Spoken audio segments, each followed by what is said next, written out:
A ver, me esperan un cachito.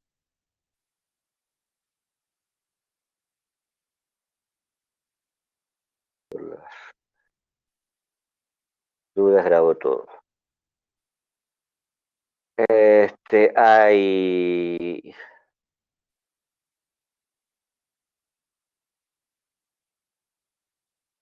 el recuperatorio, van a tener nuevamente van a tener varios días para hacerlo, no sé si va a ser una semana, tal vez sean 5 días, este, pero va a ser la reelaboración del parcial que han presentado, ¿no? Así que cosa de darles una oportunidad más sobre lo que han hecho. Hay algunos trabajos que están bien, hay otros que no están bien, hay otros que están bastante mal, hay algunos que están más o menos como siempre. Sí quiero tomarme un tiempito para explicarles algunas cositas, puesto que algunos de ustedes probablemente vayan a recuperatorio, ¿sí? Algunos de los presentes.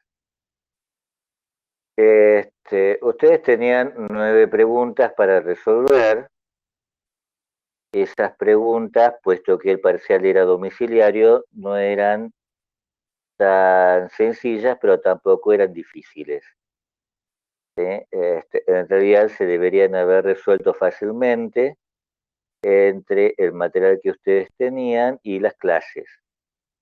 Este, entonces, como no fueron a consulta, como muy pocos de ustedes fueron a consulta, han surgido una serie de problemas que han sido sistemáticos dentro de la respuesta. Quería tomar unos minutitos sobre eso. Referido a la primera pregunta, que tenía que ver con explicar la definición de la corriente neoclásica, y esa explicación tenía que hacer énfasis en por qué los sujetos eran racionales, por qué los individuos eran racionales. En términos generales, allí han sido, la mayor parte de las preguntas, de sus respuestas han sido todas incompletas. Y han sido todas incompletas, creo que en parte porque no consultaron la clase. ¿Qué es lo que ocurre? ¿Por qué los sujetos son racionales? ¿Sí? En términos generales, ustedes han dicho porque eligen y administran. Eso no es una respuesta. ¿Sí? No es una respuesta dentro de la teoría neoclásica, ¿no es cierto? Porque la elección y la administración, porque no definen por qué la elección y la administración son racionales. Y había, entonces, ustedes tenían que leer ahí más en la cartilla que lo que han leído. Este, la, los sujetos son racionales porque eligen y administran en una situación en donde los bienes tienen precio, ¿no? Y los sujetos actúan con restricción presupuestaria, es decir, la cantidad de dinero, ¿no?, que poseen es limitada, ¿no es cierto? Es ahí, es en explicar eso, ¿sí? En donde tendrían que haber hecho énfasis. ¿Me entienden esto? ¿Hay alguien que no entienda esto? Porque si tuviéramos un solo bien, ¿no?, que es lo que ustedes han supuesto, no habría racionalidad, ni siquiera habría economía. ¿Me entienden? Con un solo bien, y si ese bien no tuviera precio, ¿no? No habría forma de demostrar la racionalidad, no habría forma de mostrar una elección, no habría forma de mostrar una administración. Karen me pide que repita, ¿sí? ¿Por qué los sujetos son racionales? ¿sí? Los sujetos son racionales. No sé qué es ese signo, Facundo. Este, no sé qué es ese signo. No, no entiendo los signos. Bueno, este, los sujetos son racionales porque...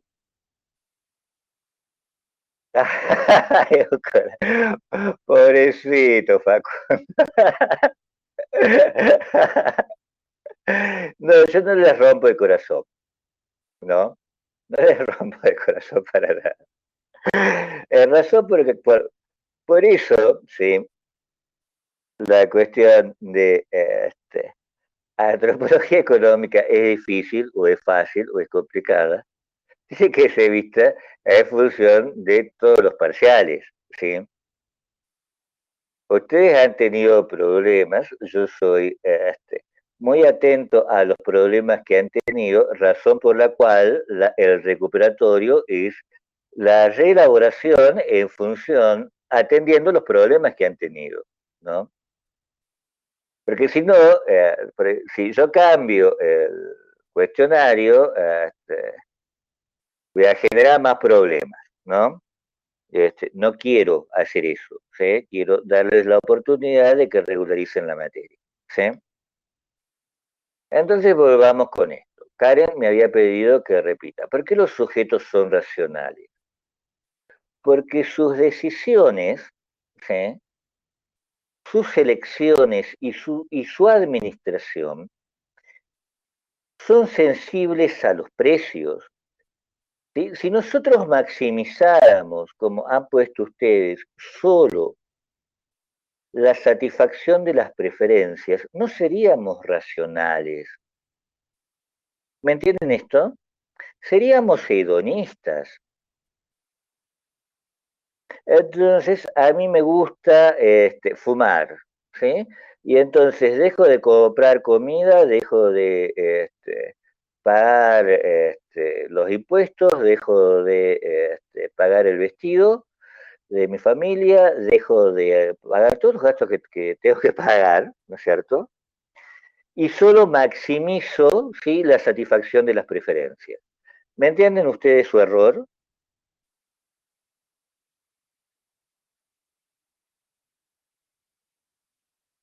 ¿Me entienden el error? Solo en relación con bienes, con una multitud de bienes que tienen precio y nosotros, el individuo económico, no tiene ni mucho menos todo el dinero del mundo, es decir, no tiene una cantidad de dinero infinita, es que todos, sea cual sea la posición, ¿sí? Ese es el supuesto de la teoría neoclásica. Sea cual sea la posición, todos estaríamos en una situación de restricción presupuestaria. Tenemos que elegir, ¿sí?, y administrar. Ahora, acá viene el problema, ¿sí? Acá viene el problema. Por eso yo en general le he puesto dos cosas. Le he puesto que ustedes tenían que desarrollar dos problemas. Uno era el de maximización. Los sujetos maximizan la satisfacción de sus necesidades de deseo o preferencia. Y la otra es la de optimización, ¿sí? No es que yo pueda elegir entre las necesidades que satisfago. Tengo que satisfacer todo lo que considero como necesidad o preferencia, porque si no, no es necesidad ni preferencia.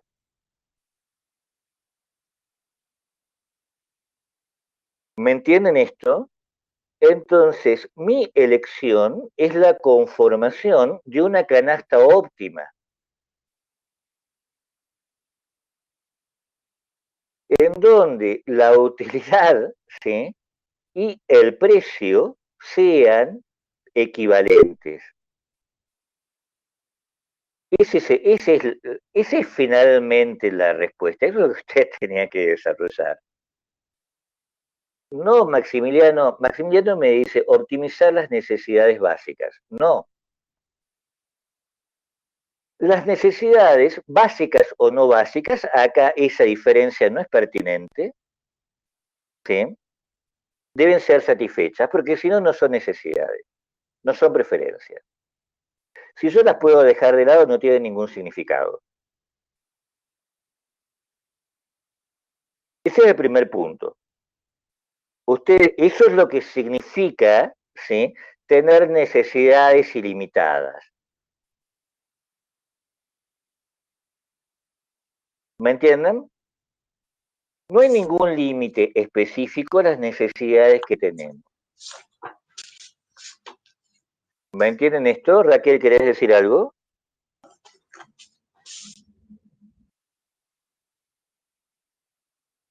No, se ve que no.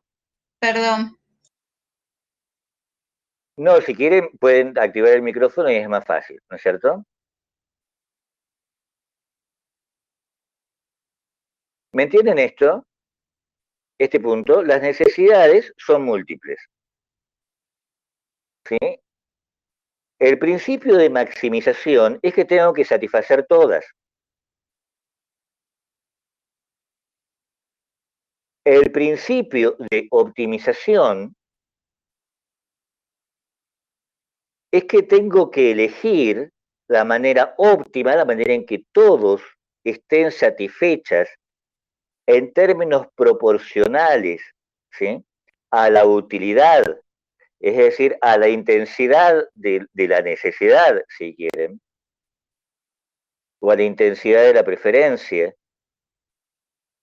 y al precio, de manera que estén todas satisfechas racionalmente, todas estén satisfechas de manera óptima.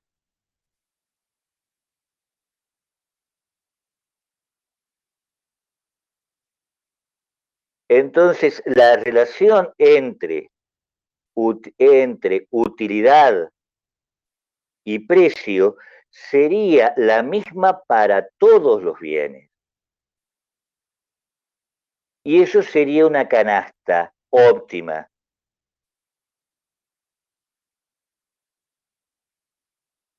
¿Me entienden esto?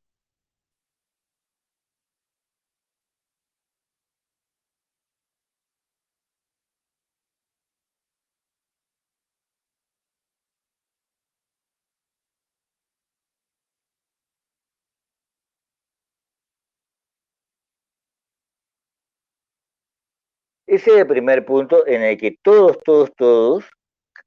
los que corregí, batí un récord, ¿no? Corrigiendo. No, por eso lo puede tener, por eso en realidad tendría que haber estado listo hoy, pero me faltaron tres nada más. Tres representan más o menos una hora, pero si no, no daba clase. Ese es el primer punto, donde todos los que he corregido han cometido más o menos el mismo error, porque esto significaba que ustedes tenían que definir la utilidad, así como respuesta perfecta, el principio de utilidad marginal decreciente. Y cómo ese principio de utilidad marginal decreciente operaba en relación con el precio.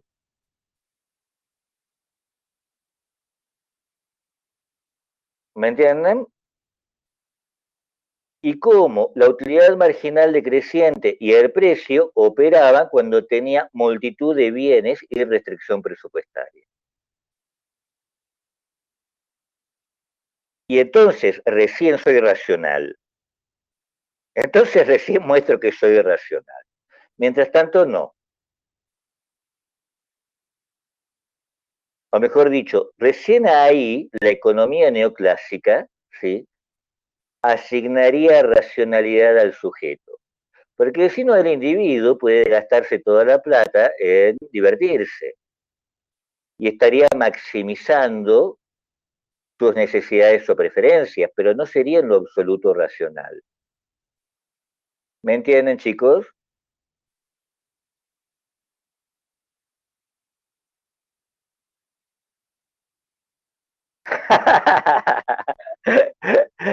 Ariel, me parece bien que se sientan irracionales. Es un lujo que se pueden dar cuando sean jóvenes, que mientras son jóvenes. ¿Sí? Este, después ya no. ¿Sí? Después es más peligroso. ¿Sí? Ahora, ¿qué pasaba con la segunda pregunta? La segunda pregunta era sencilla, era muchísimo más fácil. Muchos de ustedes, de todos modos, han fallado. Y han fallado por perezosos. Ahí han fallado por perezosos. Ustedes tenían dos nociones que tenían que desagregar, ¿sí? Porque por allí les dice, la economía es el proceso institucionalizado de satisfacción de necesidades, ¿sí? De necesidades materiales. Entonces ustedes tenían que desagregar, tenían que definir, tenían que caracterizar dos nociones. La de proceso, ¿sí? Y el proceso implicaba movimiento y el movimiento, ¿sí? Tenía dos dimensiones. Era un movimiento físico, pero también era un movimiento social. Como movimiento físico era producción, ¿sí? Y transporte, pero con movimiento social, y ese era el punto importante, era cambio de mano. ¿No? Es decir, una asignación, una modificación en la propiedad. Y esto era lo que estaba institucionalizado. ¿Y qué quería decir la institucionalización? Quería decir dos cosas básicamente, ¿sí?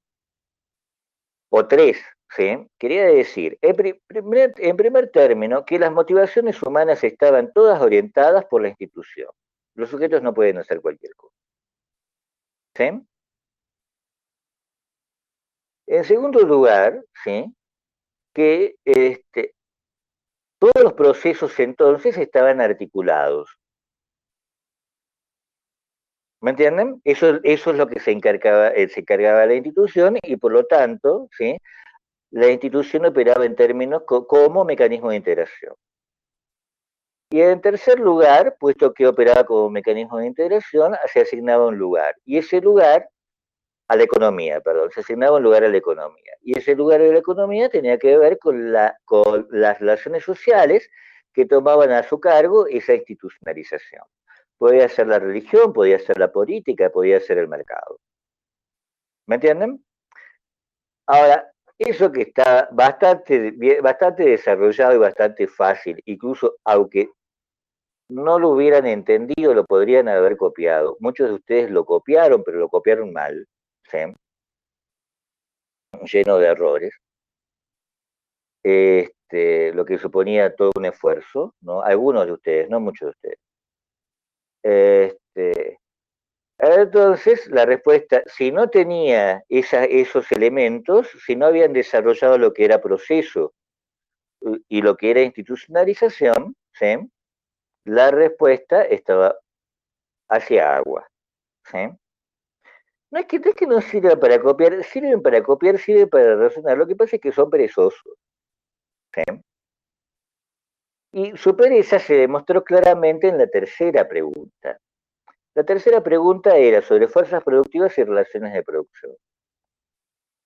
Tenían que leer y resumir un texto muy largo, yo lo había hecho completamente a propósito, en donde estaban las diferentes dimensiones, sí, las fuerzas productivas, corresponden a la relación del hombre con la naturaleza, todos los aspectos que implicaban esas fuerzas productivas, es decir, todos los aspectos que implicaban la relación del hombre con la naturaleza.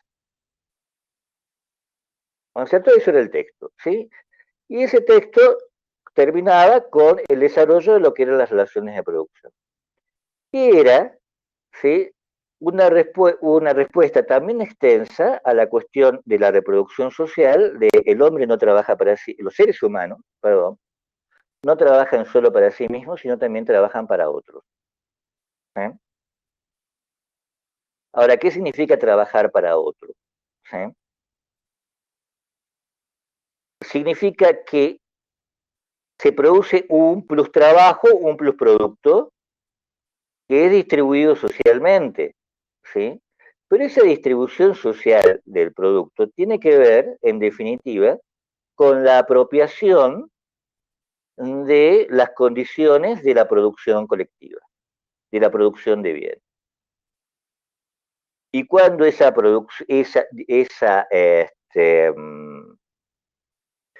condiciones de la producción, por ejemplo, de la tierra, por ejemplo, la fábrica, por ejemplo, qué sé yo, la mano de obra esclava, cualquier cosa, ¿sí?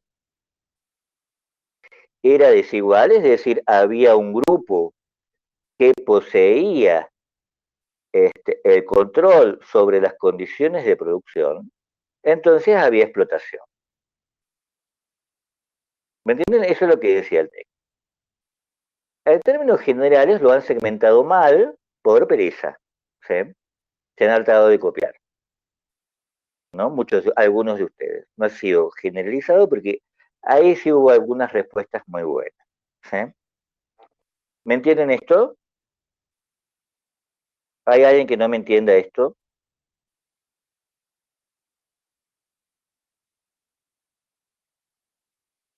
Entonces, la cuestión de las fuerzas productivas iba por las diferentes dimensiones de la relación del hombre con la naturaleza. ¿No es cierto? La cuestión de las relaciones de producción iba con las diferentes dimensiones de la reproducción social. Y esas diferentes dimensiones de la reproducción social terminaban, ese era el fin de la respuesta, en la noción de explotación. En el punto en donde la reproducción social significa que puesto que un grupo social tiene control de los medios, de las condiciones de producción, de las condiciones de trabajo, capta, ¿sí?, trabajo gratuito a cambio del acceso a esas condiciones. Si hay un grupo que es propietario de la tierra, exige trabajo gratuito, ¿sí?, para, a cambio de el acceso a la tierra por parte de los grupos que no poseen la tierra. ¿Me entienden esto?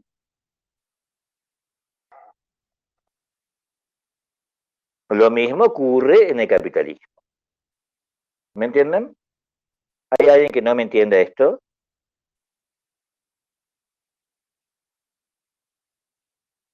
Chicos,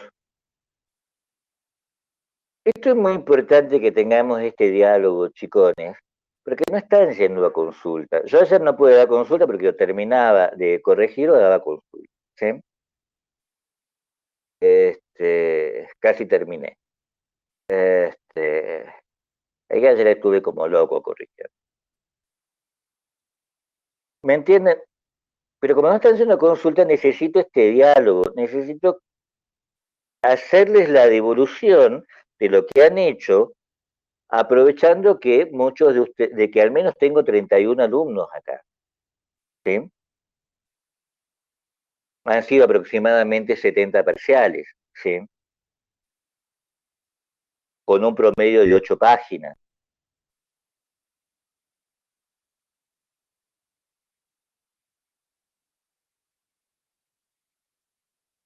Tercera pregunta. La tercera pregunta iba por la noción, el 3, por favor, me pide Maximiliano.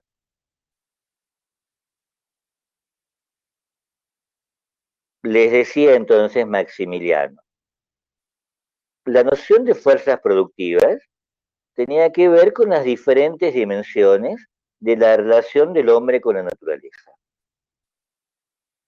¿Me entendés esto?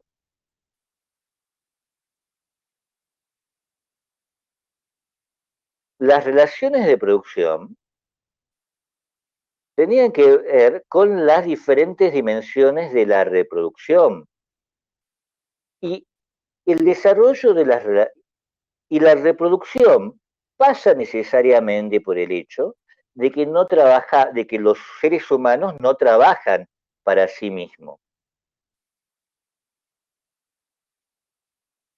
¿Me entienden? Sino trabajan para otros. Esta respuesta llevaba necesariamente, el final de la respuesta sobre las relaciones de producción, llevaba necesariamente a la relación de explotación. Es decir, se trabaja para otro que a su vez no trabaja, ni nunca trabajó, ni no va a trabajar. ¿Por qué? Porque es propietario, ¿sí?, de las condiciones de trabajo. ¿Me entendés, Maximiliano? ¿Se entiende esto?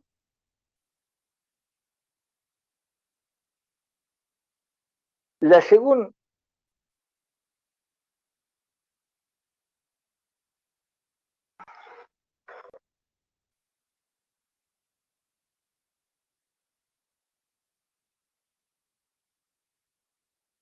Ahí, Maximiliano, no les convenía centralizar. Los ejemplos iban desde el señor feudal al empresario. ¿Sí? Podría ser un señor feudal que no trabaja, podría ser un amo de esclavos que no trabaja, puede ser un empresario capitalista que no trabaja.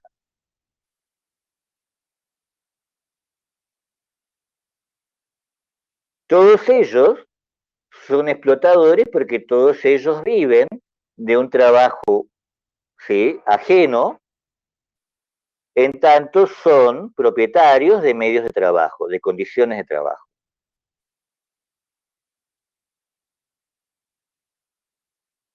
¿Se entiende? ¿Hay alguien que no me entienda?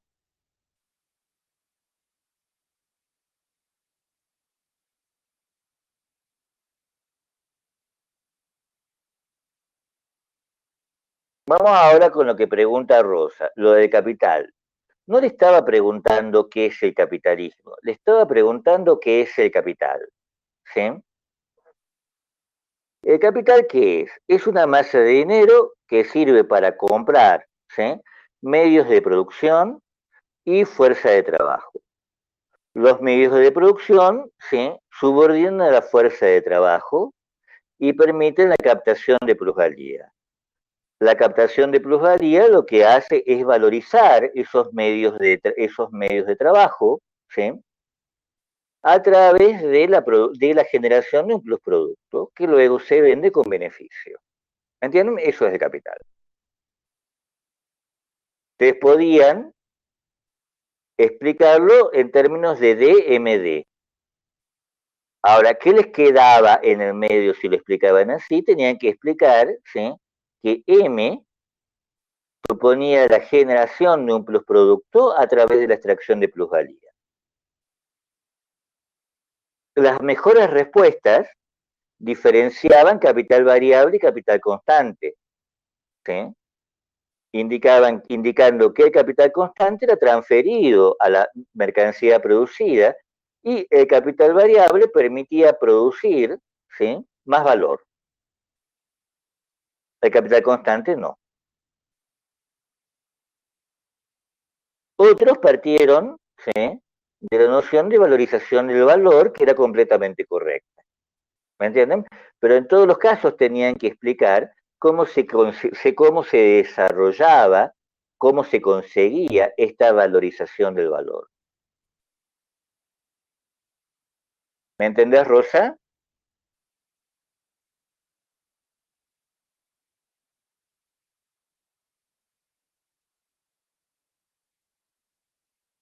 Rosa, ¿se entiende? ¿Hay alguien que no me entienda?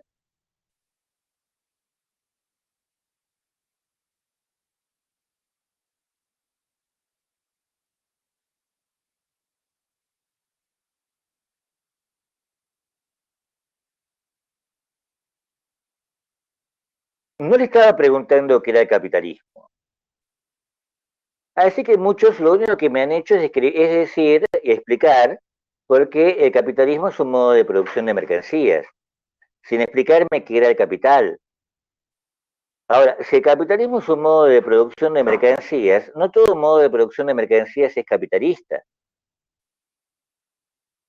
Si yo tengo solo propietarios privados que intercambian sus productos, los resultados de su trabajo, ¿sí?, tengo mercancías, pero no tengo capitalistas. Solo tengo capitalista cuando hay capital. Ese era el punto de la pregunta. ¿Me entienden?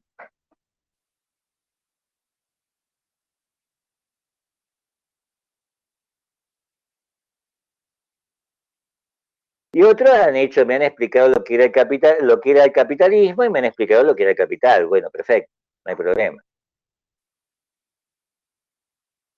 Con la ética protestante y el espíritu del capitalismo, nuevamente han sido perezosos. ¿Sí?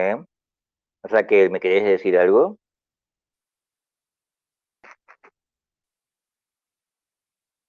Yo fui una de esas que le explicó el capitalismo y el capital, pero lo del capital yo se lo remarqué al final, Si está como presente qué el es lo que capital, no hay entendía problema. Marx por capital al Si final. está presente el capital, no hay problema. La pregunta no iba por el capitalismo, la pregunta iba por el capital.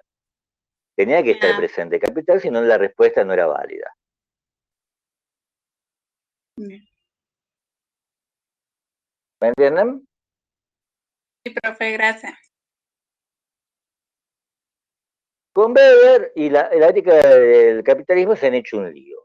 ¿Sí? Se han hecho un lío muy, muy complicado. No terminé de entender dónde estuvo el problema. ¿Sí? Este, ¿Qué es lo que tenían que hacer? ¿Sí? Tenían que explicar qué era el espíritu del capitalismo. ¿Sí? El espíritu de, ¿Y cómo explicar qué era el espíritu del capitalismo? El espíritu del capitalismo, Weber lo explica en términos del análisis de las máximas de Benjamin Franklin. De allí que deduce la existencia de un modo metódico de vida centrado en el trabajo, ¿sí? Trabajo que es entendido como profesión, vocación, ¿sí?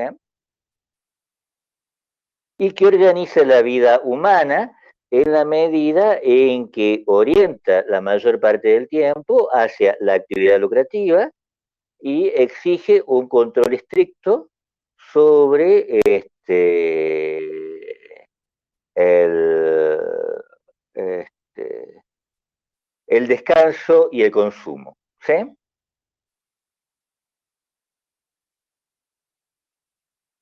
¿Me entienden esto?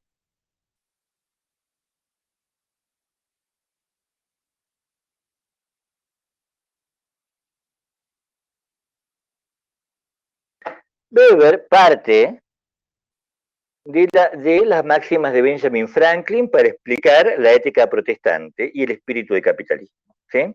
Para explicar lo que es el espíritu del capitalismo, parte, ¿sí?, de las máximas de Benjamin Franklin.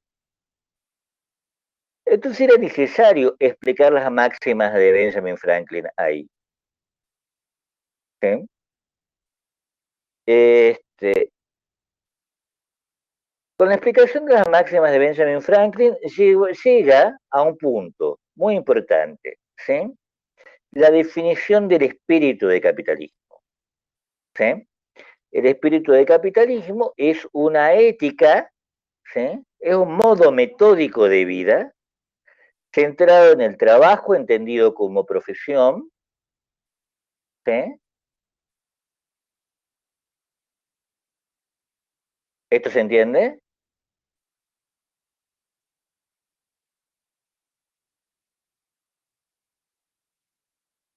Y el aspecto metódico se expresa claramente en el control del placer, en el control del tiempo, en el control de la reputación.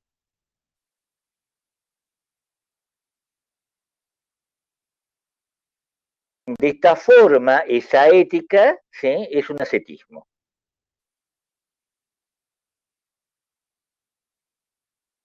Eso era aproximadamente, ¿sí? Pero les exigía el análisis de las máximas de Benjamin Franklin. ¿No es cierto? Porque si no, no se entendía muy bien de qué estaban hablando. ¿Sí? Este, todas las consideraciones extras respecto de qué es el capitalismo no eran necesarias, no estaban preguntadas de si el capitalismo era universal o era particular, si era histórico, respecto de si el presente exigía o no exigía un espíritu. Todo eso no estaba necesariamente allí.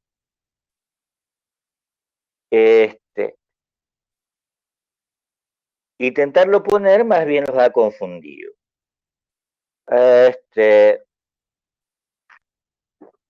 Respecto de Brodel, no hubo problemas en términos generales, era una pregunta muy fácil. Respecto de Wallerstein, ahí nuevamente han sido perezosos. Ustedes tenían que explicar que era una economía mundo, pero también tenían que explicar cómo funciona una economía mundo.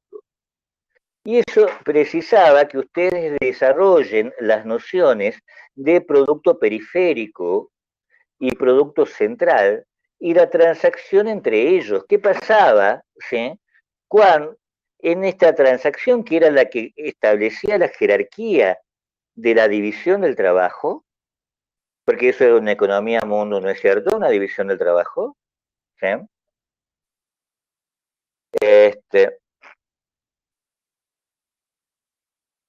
Y esa división del trabajo suponía intercambio, y ese intercambio suponía una transacción entre productos periféricos y productos centrales. ¿Qué pasaba entonces? Entonces había necesariamente, ustedes tenían que definir qué eran los productos centrales, qué eran los productos periféricos, y que cuando se intercambiaban, ¿sí?, la acumulación, ¿sí?, de los procesos que obtenida por los procesos periféricos era en parte transferida, ¿sí?, a las empresas que producían productos centrales. Por eso había un intercambio desigual. ¿Me entienden? Por eso había una jerarquía. Accesoriamente, ¿sí?, puesto que la defensa entre que el establecimiento de productos centrales era monopólico, ¿sí?, también necesariamente los productos, los productos centrales y los productos periféricos daban lugar a diferentes tipos de Estado o se asociaban con diferentes tipos de Estado. Y finalmente, también con diferentes niveles de bienestar. Pero los niveles de bienestar, por ejemplo, subdesarrollo, desarrollo, primer mundo, tercer mundo, ¿sí?, no forman parte de la teoría de Wallerstein. ¿Me entienden esto? Que haya regiones atrasadas y que haya regiones adelantadas, ¿sí?, no es lo que Wallerstein está tratando, no es el centro de la explicación de Wallerstein.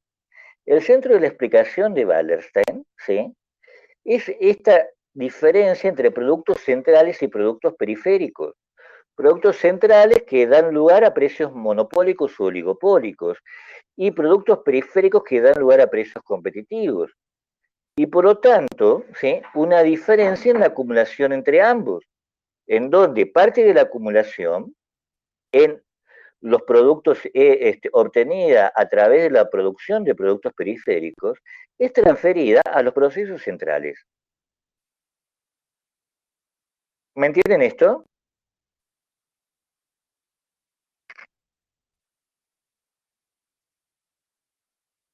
¿Esto se entiende?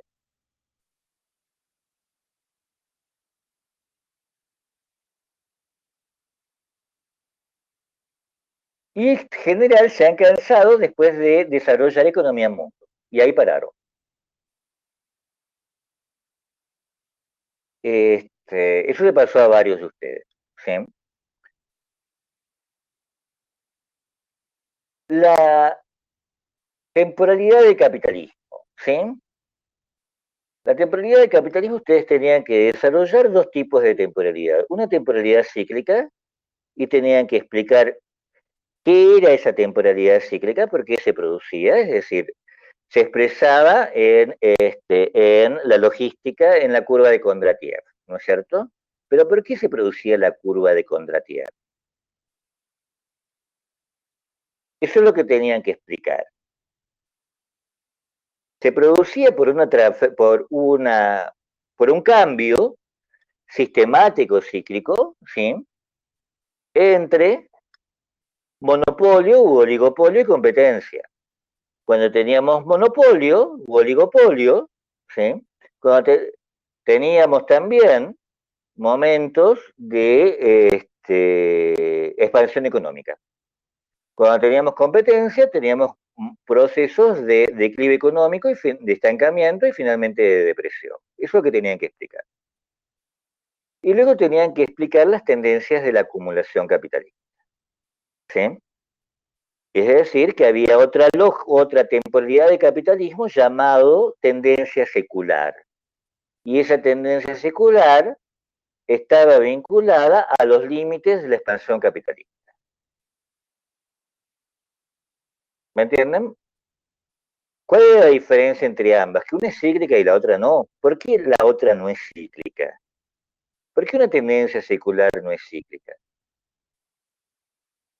No es cíclica porque va acumulando, es la historia de las respuestas que el sistema, ¿sí?, da a los propios problemas de la acumulación capitalista. Entonces hay una serie de tendencias, ¿sí? El incremento, tendencia creciente al incremento de salarios, la tendencia creciente a la internalización de costos ambientales de reposición y de tratamiento, la tendencia creciente en los costos de tributación. ¿Sí? Lo podrían desarrollar, pero el centro de la pregunta tenía que ver con estas dos nociones. ¿Sí? ¿Por qué el capital? ¿Qué significa una temporalidad cíclica en el capitalismo? ¿Qué significan las tendencias seculares en el capitalismo? ¿Me entienden?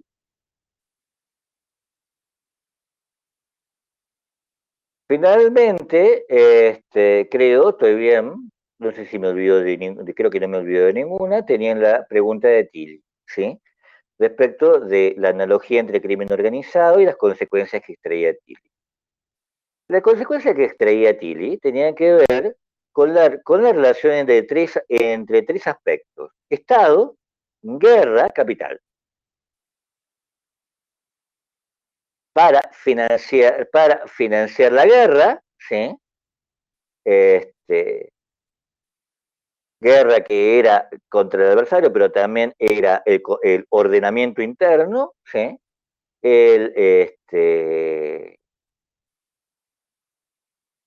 Los titulares de organizaciones violentas captaban tributos, ¿no es cierto?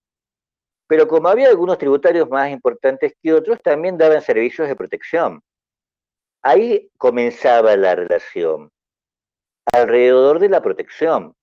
La protección establecía una diferencia creciente, ¿sí?, de acuerdo a la eficacia de la protección entre empresarios competidores. Llegado un punto, ¿no es cierto?, los beneficios obtenidos de la protección eran más importantes que el tributo. En ese punto, ¿sí?,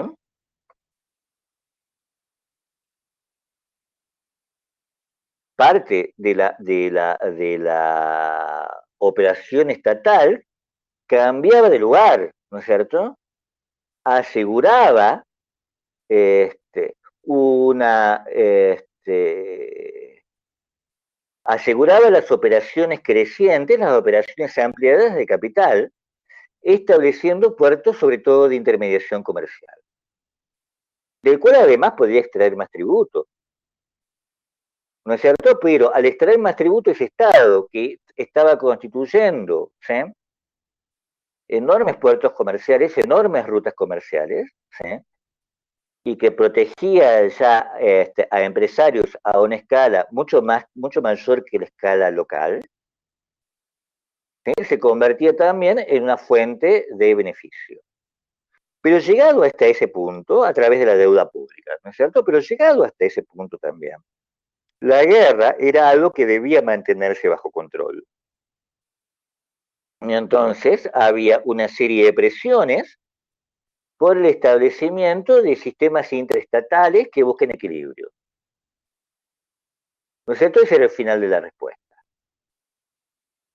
La respuesta iba desde la protección a la constitución de equilibrios dentro de un sistema interestatal. ¿Me entienden? ¿Qué es lo que necesitamos? ¿Qué es lo que necesito, que necesita Franco, necesitamos nosotros? Que ustedes sepan, porque si no, nada de lo que viene lo van a entender.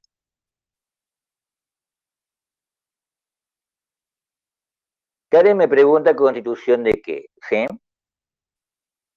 Nuevamente, la respuesta iba desde la protección ofrecida por una organización violenta, ¿sí? A la constitución de un sistema interestatal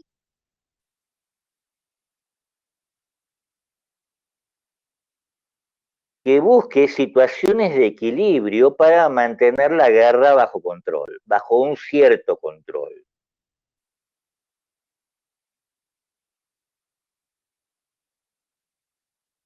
¿Me entienden esto?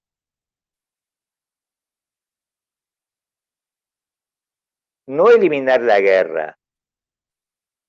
Eliminar la guerra sería algo que a ningún capitalista se le podría ocurrir, o mejor dicho, a ningún capitalista del contramercado se le podría ocurrir, porque la guerra permite precisamente a través de la deuda pública beneficios. Pero es necesario mantener la guerra bajo control. ¿Sí? Eso es lo que tenemos que ver ahora, cómo se mantiene la guerra bajo control. ¿Cómo se mantiene la guerra bajo control? Ahí salió bien, ¿no? Bien, ¿se entiende esto?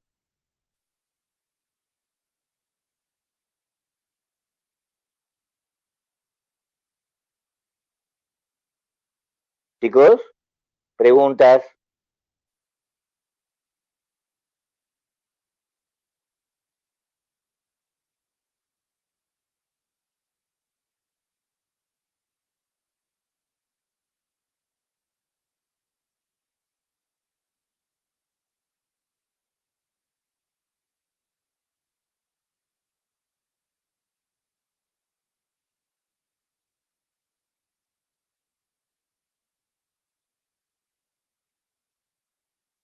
No hay problemas.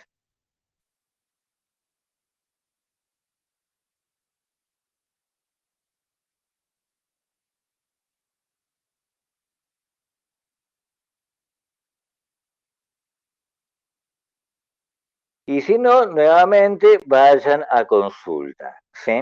Pidan consulta.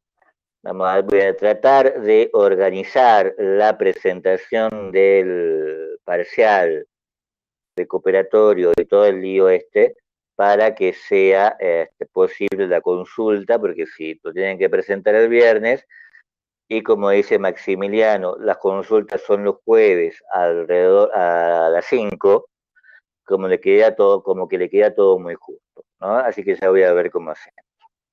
Este, y además, obviamente, pueden ir a decir, no, yo no estoy de acuerdo con mi nota, quiero ver porque desaprobé, porque para mí mi parcial está bien. Bien. Y eso también lo tienen que hacer y consulta. Ok, chicos, entonces, estos son aproximadamente los errores que han tenido. Y nuevamente con esto, los errores con Tilly es que han sido presos. ¿Sí? Este,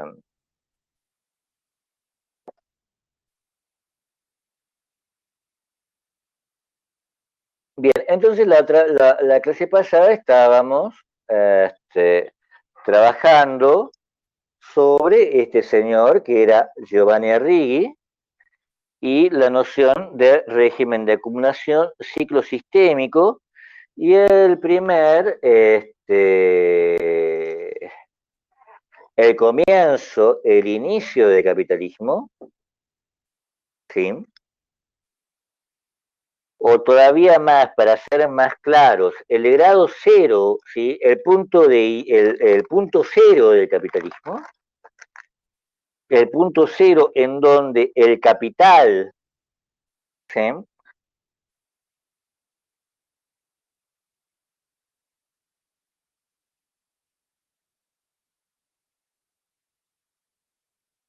Va a ser a partir de este punto dos cosas, ¿sí? conformar un régimen de acumulación, es decir, una agencia, ¿sí? O un conjunto de agencias cuya estructura y estrategias den lugar a un movimiento expansivo y por lo tanto a la estructuración de un sistema mundo. Este es lo que nos interesa, esa noción. ¿Sí? La noción de régimen de acumulación, es decir, la conformación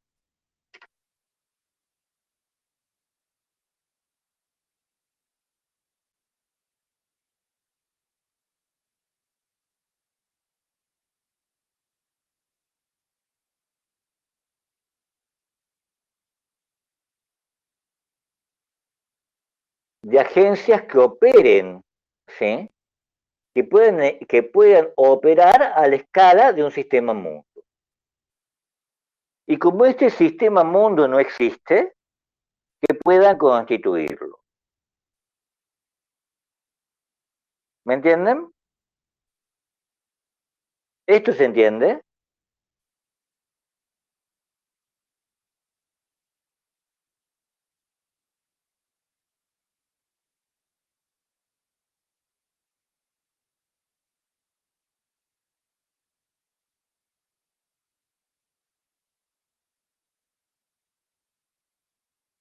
Párenme un cachito a Tilio, ahí le respondo.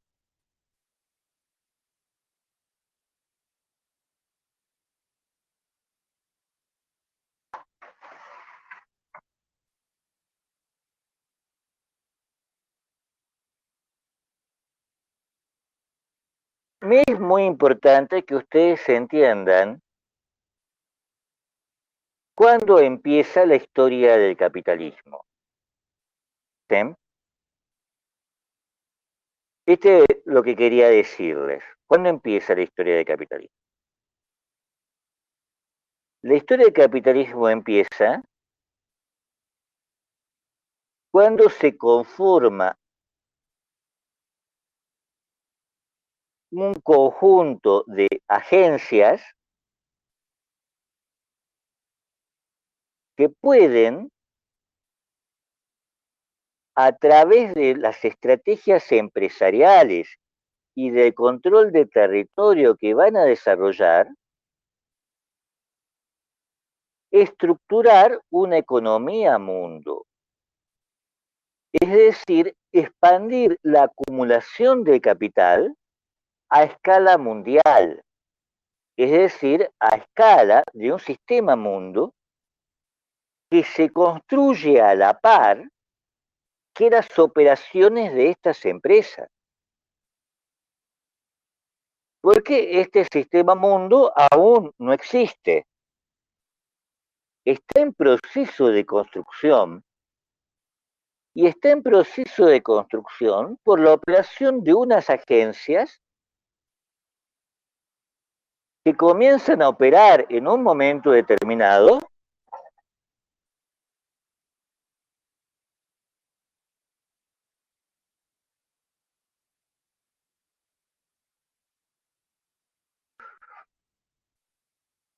¿Y qué agencias son estas? Son, por supuesto, empresas capitalistas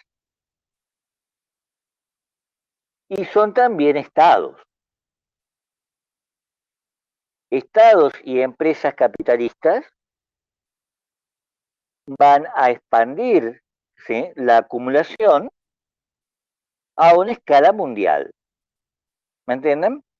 Y acá mundo significa un sistema mundo en términos de Wallerstein. ¿Esto se entiende?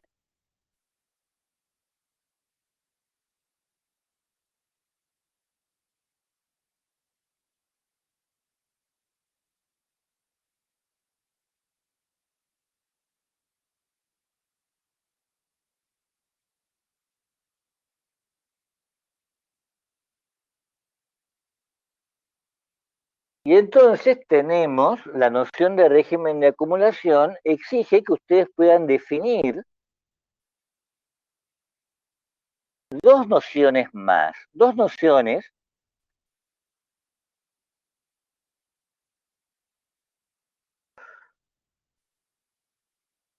que forman parte de este concepto, que son las nociones de empresa y la noción de Estado. Y para eso tenemos que utilizar todo lo que hemos visto de empresa y Estado. ¿Qué hacen las empresas capitalistas? Las empresas capitalistas, hemos dicho, Weber dice, que son capitalistas porque son racionales. Es decir, porque tienen la capacidad de calcular. Por eso van asociadas, dice Weber, ¿sí?, a una condición, que son las condiciones que, que conforman el cálculo, pero también van asociadas a una serie de operaciones, que es la búsqueda, ¿sí?, de nuevas oportunidades de beneficio. Estos dos movimientos, ¿sí?, la posibilidad de calcular y la búsqueda de oportunidades de beneficio, nosotros los entendemos en términos de los dos movimientos que hacen estas empresas. Estos dos movimientos son la internalización y la externalización de los costes.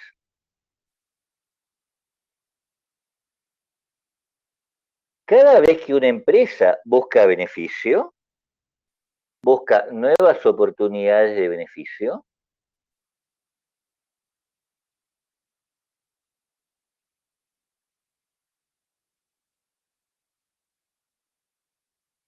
se enfrenta con riesgos y debe decidir, ¿sí?,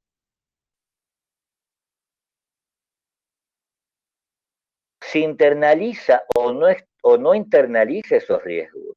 Es decir, si los coloca en el entorno empresarial y entonces les puede asignar un valor monetario, o si los coloca afuera, los considera contingentes, considera que no vale la pena así colocarlas en el interior de la empresa, puesto que estos riesgos es probable que no ocurran. El movimiento de transformación de las empresas capitalistas va a la par que los procesos de internalización. Vamos a identificar tipos de empresas en función de los costes que internalizan. ¿Me entienden esto? ¿Esto se entiende? Y esto nos brinda la posibilidad de saber qué es lo que calcula.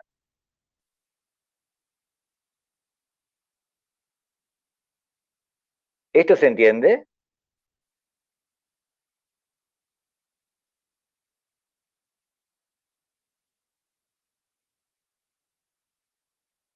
Ahora,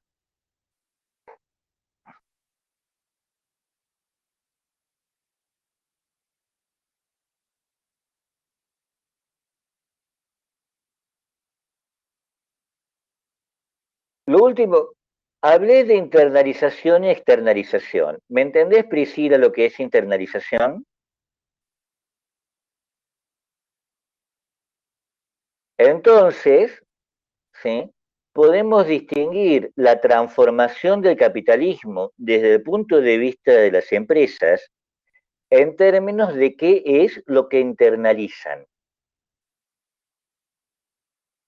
qué procesos, qué riesgos internalizan.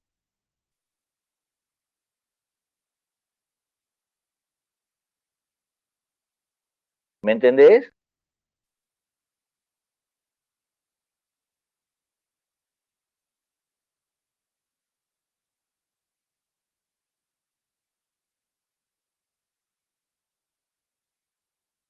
las primeras empresas que vamos a ver internalizan muy poco. Lo que hacen las primeras empresas que vamos a ver, que son las empresas genovesas, es darse a sí mismas la posibilidad del cálculo monetario, lo que no es poca cosa.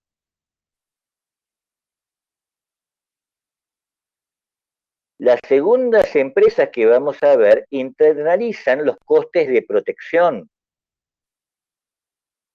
En un mundo, en un sistema mundo en estado de guerra,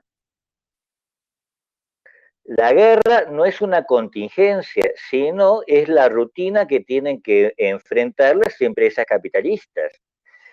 Entonces, para enfrentar esa rutina, ¿sí?, de la posibilidad de la guerra,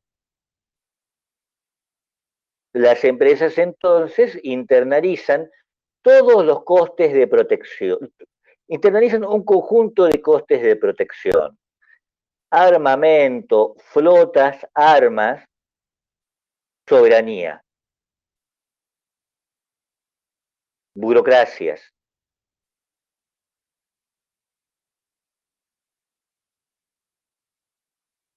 Las siguientes empresas que vamos a ver internalizan los costes de producción, es decir, la disponibilidad de la propia disponibilidad de mercancías.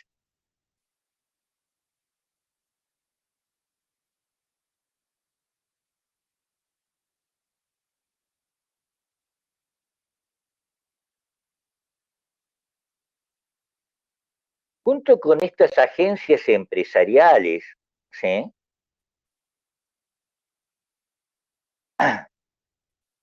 que expanden la economía mundo a través de sus estrategias empresariales, no sé, Atilio, ¿desde cuándo?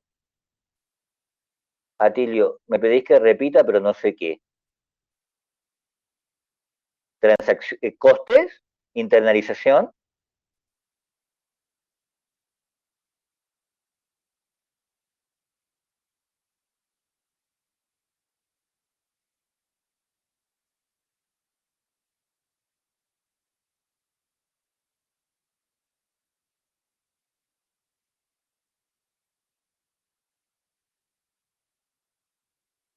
No, no dije disponibilidad de costes, ¿sí?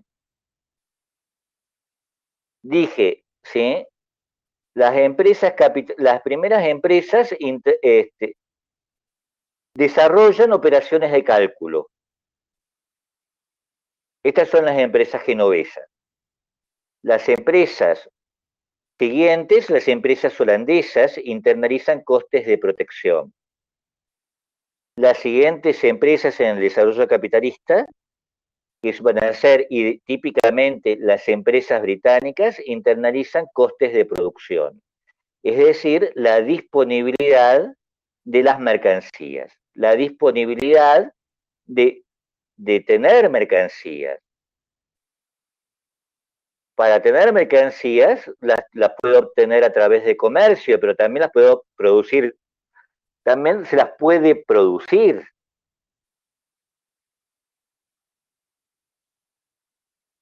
Entonces, a partir de la empresa a través de la empresa británica, vamos a tener industrias que producen mercancías.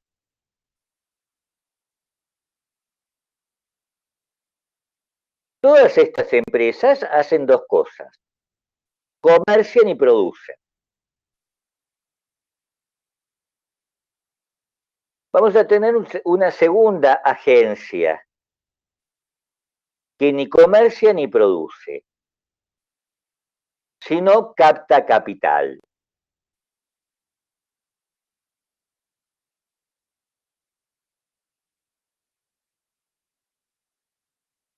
Agencias, ¿sí?,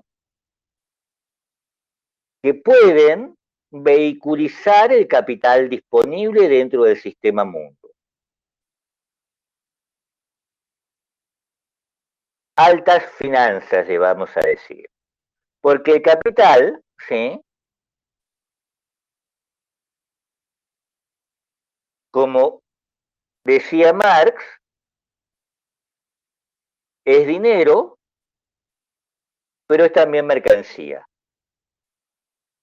Como mercancía ocupa un lugar como dinero, puede circular por todo el sistema mundo. Entonces vamos a distinguir una agencia que establece relaciones con poseedores de capital.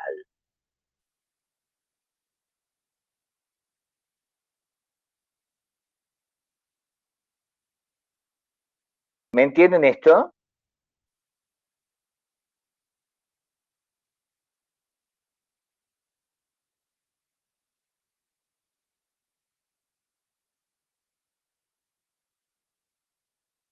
Para, para poder desarrollar la acumulación a escala mundial, se necesita capital. Se necesita atraer el capital del sistema mundo hacia un conjunto de operaciones desarrolladas por estas agencias empresariales capitalistas, ¿sí? Que vamos a decir que son líderes durante un momento determinado. ¿Me entienden esto?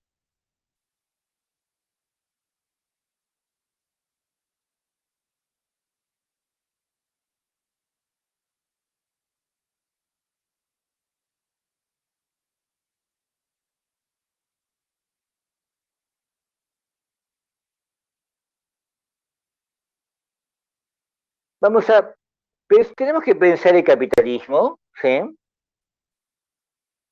No solo como un conjunto de empresarios, sino como un conjunto de poseedores de capital que buscan oportunidades de valorización para la riqueza que poseen.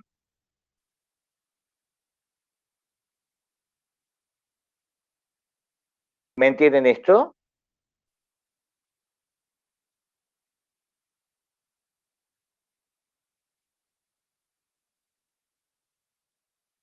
Piensen, ¿no?, en el mundo moderno, la diferencia entre el empresario y el accionista. El empresario, ¿sí?, está comprometido con la empresa. El accionista no. Compra títulos de esa empresa como puede comprar títulos de cualquier otra empresa. Los empresarios en realidad se disputan entre ellos, ¿sí?, a los accionistas. ¿Me entienden esto?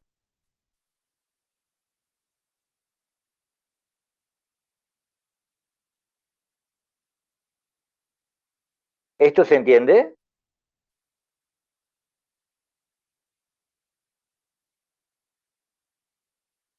Maximiliano.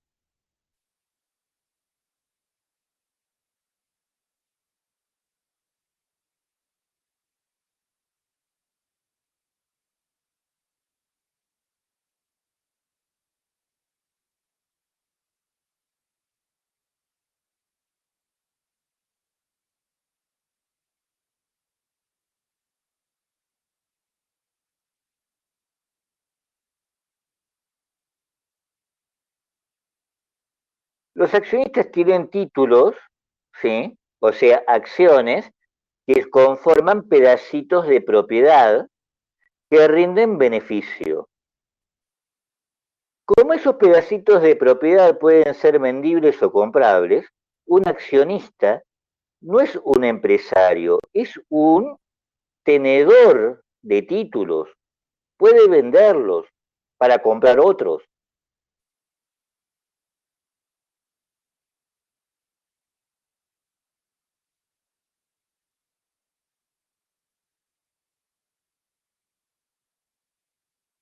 Ahora, ¿se entiende esto?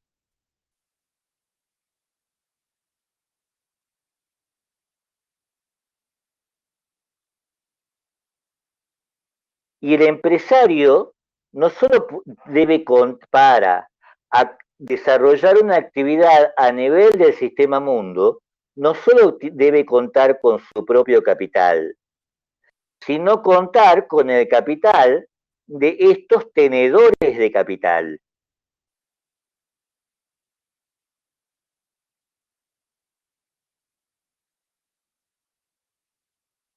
Entonces, supongamos, está, no sé quién es ahora el titular de Microsoft. ¿Sí? ¿Alguien sabe quién es el titular de Microsoft?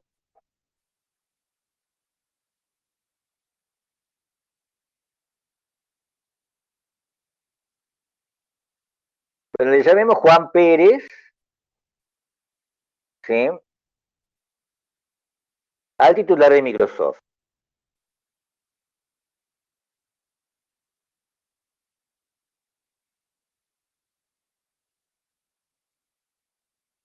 Ahora, como empresario, él está preocupado, Satya Nadella, Obra Smith, están preocupados por la empresa.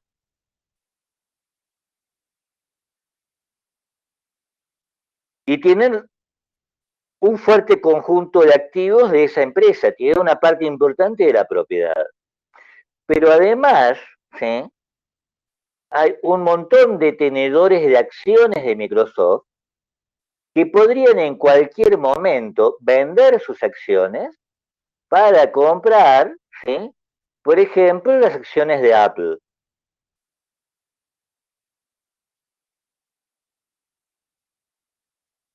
O para comprar bonos del tesoro estadounidenses. Bonos del tesoro estadounidense. O para comprar activos en negocios de soja.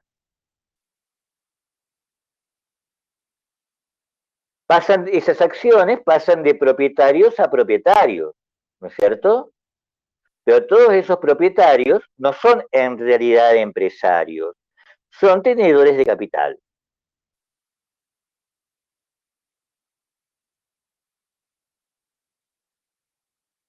Pueden en algún momento decir, no me importan las actividades productivas ni comerciales, porque prefiero realizar préstamos, comprar bonos de deuda soberana, que rinden más. Entonces venden esos activos y con el resultado de esa venta, ¿eh? Compran bonos de deuda soberana.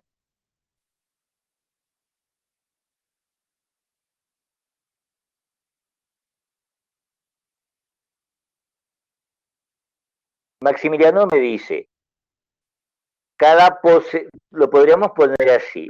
Maximiliano me pregunta, y ellos se llevan el porcentaje que implica la acción que tienen. Exactamente. Es decir, los poseedores de capital aportan capital a una empresa para obtener beneficio. ¿Qué pasa si no obtienen beneficio? Retiran ese capital y entonces vamos a decir que ese capital está disponible y está en busca de oportunidades de inversión.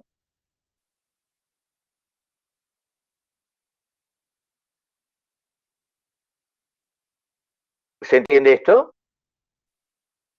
Y entonces actualmente las entidades financieras y las entidades bancarias tienen una serie de especialistas que asesoran a estos tenedores de capital, a estos poseedores de capital. En otros momentos eso no ha ocurrido. ¿Me entienden? No había asesores. Pero entonces tenemos ahí una esfera, una red, o mejor dicho, un conjunto de tenedores de capital, ¿sí?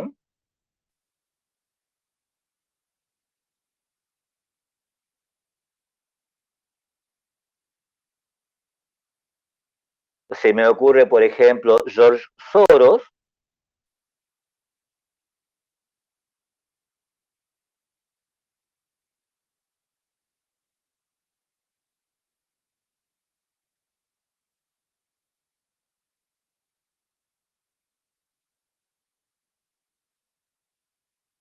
la banca Morgan,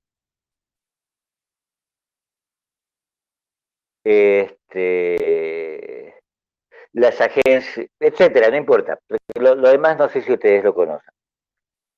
Pero George Soros, ¿sí? No es un empresario, es un especulador. Es un poseedor de capital que se hizo, no sé si, que se hizo millonario, multimillonario en realidad, ¿sí?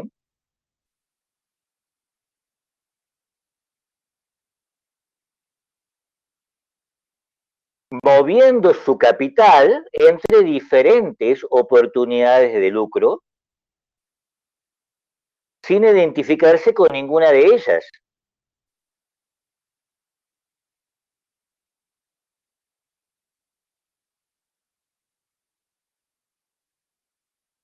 Es lo que Atilio llamaría un analista del mercado, para darle un nombre si quieren. ¿Me entienden esto?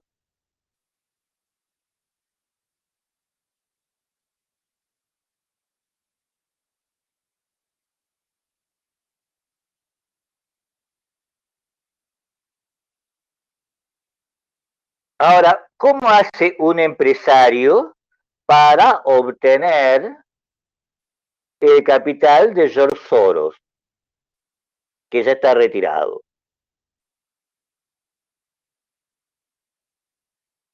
En este momento entra en relación con una entidad muy difícil de localizar, ¿sí?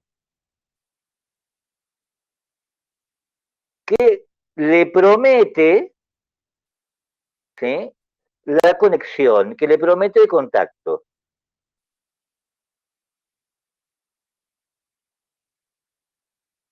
¿Me entienden? Los analistas de mercado, los traders, ¿sí? Lo que se llaman ahora traders,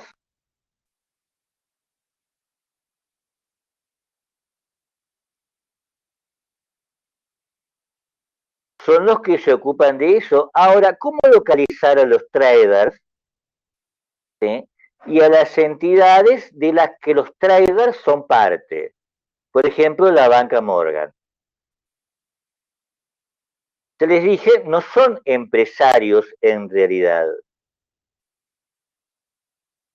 Su organización, más que a una empresa, se parece a una red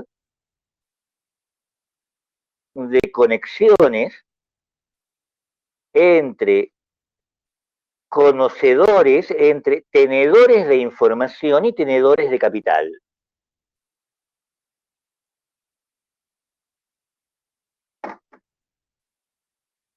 ¿Me entienden esto? Esa red de tenedores de información, de articuladores de contactos, que puede vehicular capital en una dirección u en otra,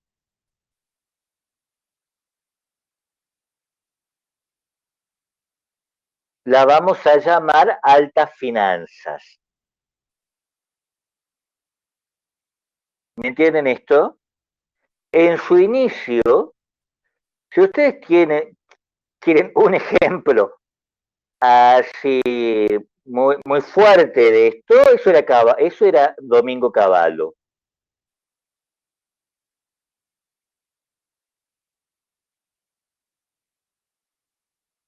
En su mejor momento. Un operador financiero que pertenecía no al mundo de la producción, sino al mundo de las altas finanzas.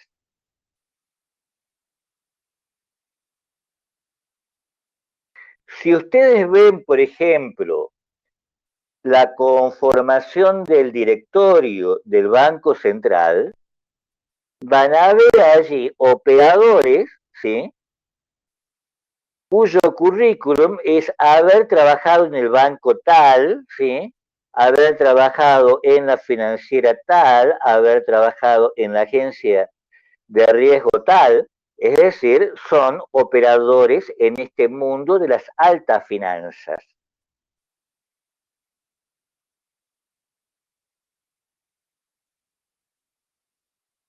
¿Me entienden esto?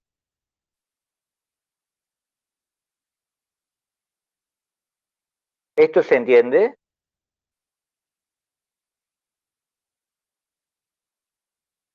Después vamos a hablar del Bitcoin. El Bitcoin en este momento, el Bitcoin fue pensado por otra cosa.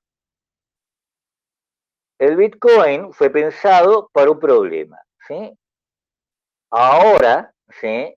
Es un artefacto, ¿sí? Lo mismo que un activo financiero, lo mismo que una moneda, que permite estas operaciones, ¿sí? Que permite la obtención de beneficios, ¿sí? Que no pasan por el mundo de la producción y del comercio. Sobre el cual vamos a mundo sobre el cual vamos a volver después. Maximiliano, ¿qué es lo que no entendés?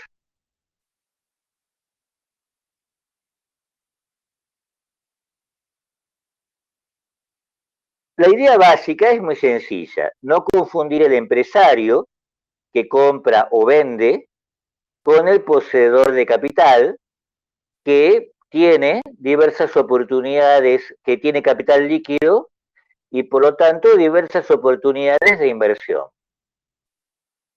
y que debe ser contactado para imprimir, para invertir.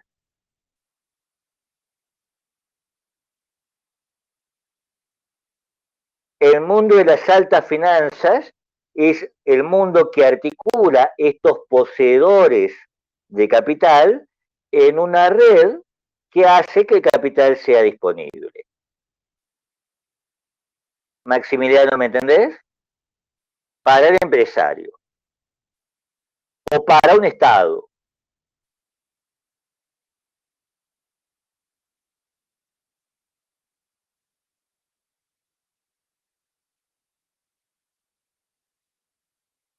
La inversión, Maximiliano me pregunta qué sería disponible, que efectivamente invierta. O sea, si el capital está disponible, ¿sí? Está en estado líquido.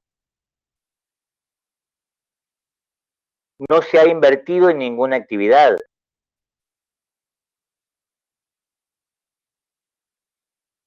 Está buscando oportunidades de inversión. Está pensando, ¿qué me conviene más para obtener el lucro? Obviamente no quiero fundar una empresa, tengo demasiado dinero, no me interesan las empresas, me interesa la plata nada más. ¿Qué me conviene? Bonos de deuda soberana, me conviene acciones de Microsoft, me convienen acciones de, ¿cómo se llama la empresa china? En este momento me conviene una empresa china.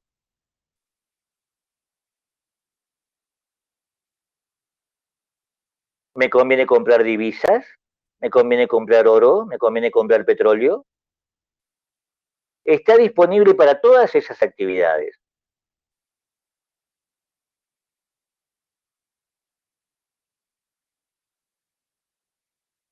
¿Me entienden?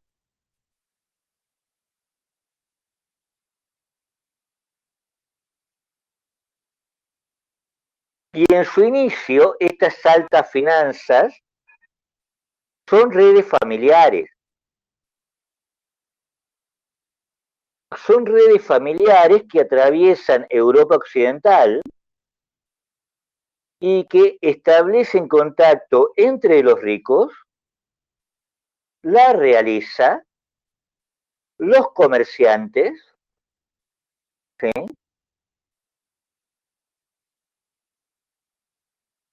¿Me entienden esto? Y que por lo tanto atraen o dispersan el capital dentro del sistema mundo.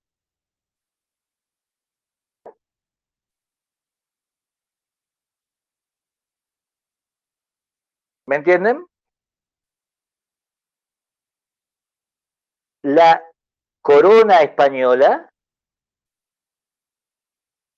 establece muy temprano, establece en la época de Isabel, en la época de los Reyes Católicos, establece relaciones con una o dos familias genovesas que vehiculan capital disponible tanto entre los ricos genoveses como entre los ricos alemanes, entre los ricos judíos, para apoyar la corona española y participar en algunas actividades que desarrolla la corona española, como ser la conquista de América. ¿Me entienden esto?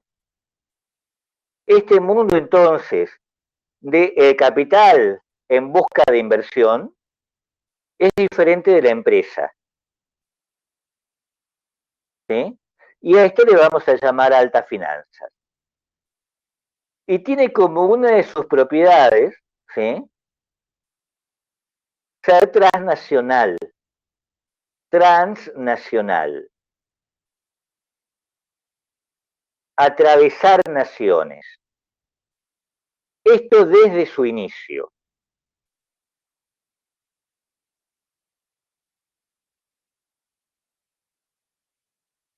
No, Telecom es una empresa. Por más que sea una empresa de telecomunicaciones, es siempre una empresa.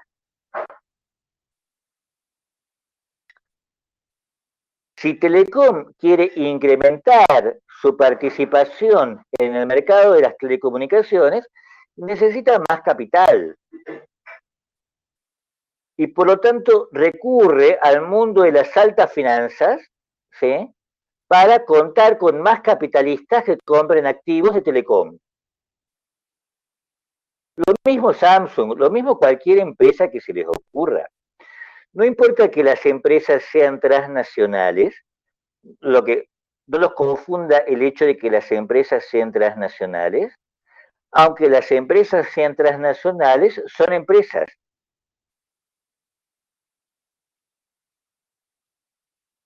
Y como empresas, ¿sí?,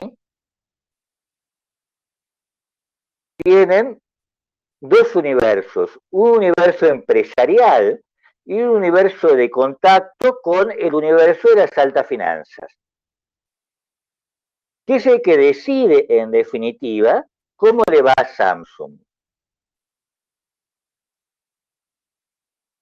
Porque si ustedes ven, ¿sí?, en la bolsa, ¿sí?,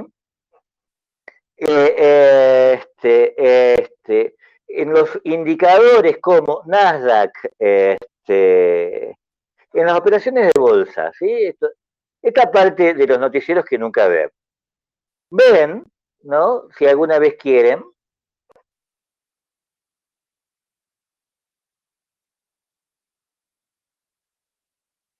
la circulación del capital disponible entre Samsung, las empresas chinas, las empresas europeas, los activos soberanos, etcétera. Es decir, cómo el capital disponible en el sistema mundo va de Alibaba, ¿no?, a Samsung, a el petróleo,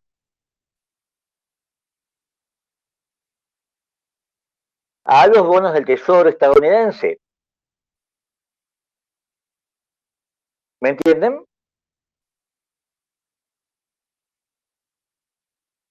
Y va muy rápido.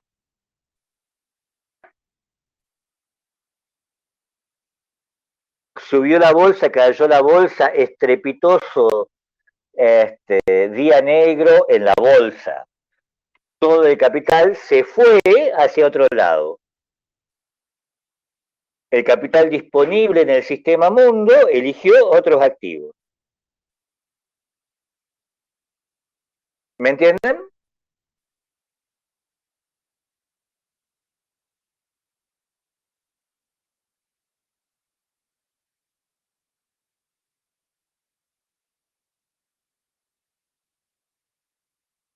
Entonces tenemos empresas, ¿sí? Y tenemos capital disponible en el sistema mundo, tejido por las altas finanzas. ¿Se entiende esta frase? Porque Atilio me pregunta por qué eligen otros activos. Porque le dan más dinero, porque le producen menos riesgos. Esto va cambiando, ¿sí? Mucho con el correr del tiempo, ¿sí? Hay momentos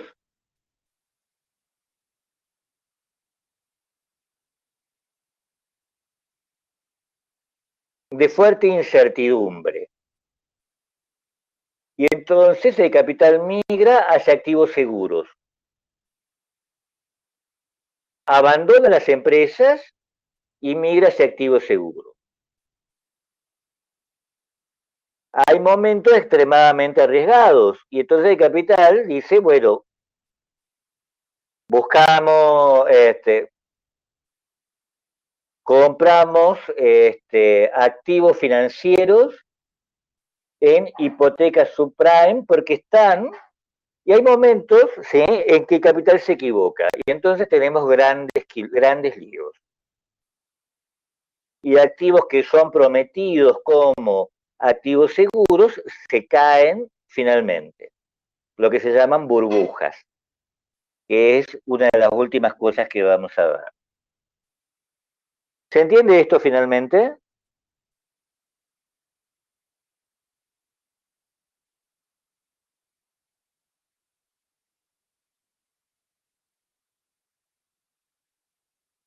Bien. Les decía que hay veces en donde activos seguros, ¿sí?, demuestran finalmente que no lo son y entonces tenemos burbujas financieras.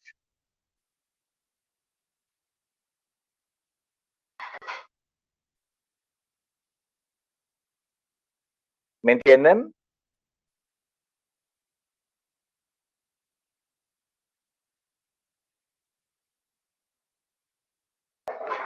Que pueden crecer tanto que se transforman en una crisis sistémica.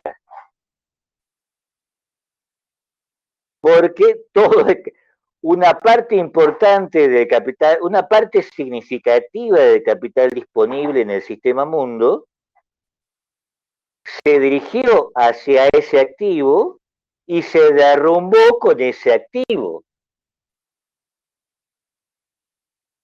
Y entonces tenemos fenómenos como los de la crisis del 2008.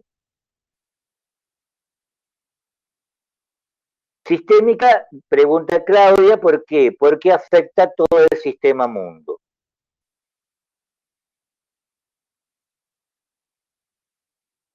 Un default, por ejemplo, puede afectar a todo el sistema mundo porque afecta a muchos capitalistas, a muchos tenedores de capital, perdón, que han comprado deuda soberana.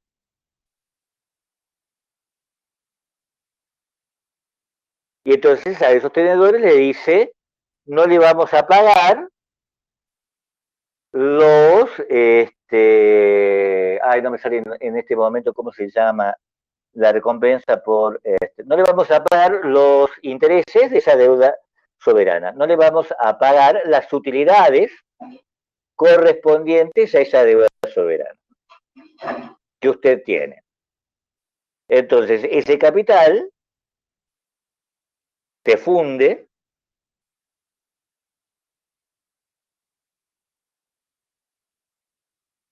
¿me entienden?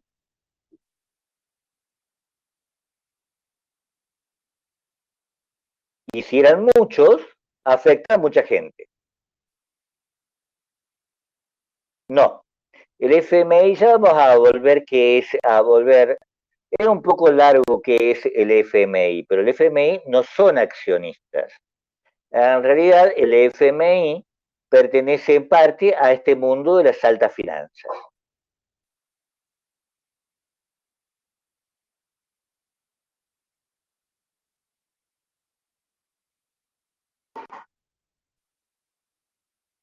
Profe, disculpe, le hago una pregunta. No, A el todo esto, FMI,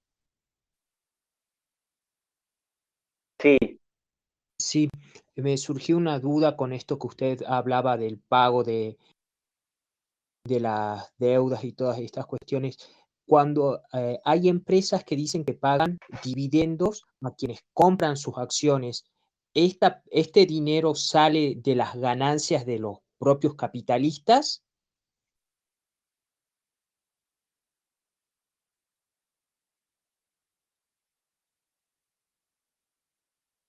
sale de la ganancia. No sé si escucharon la pregunta.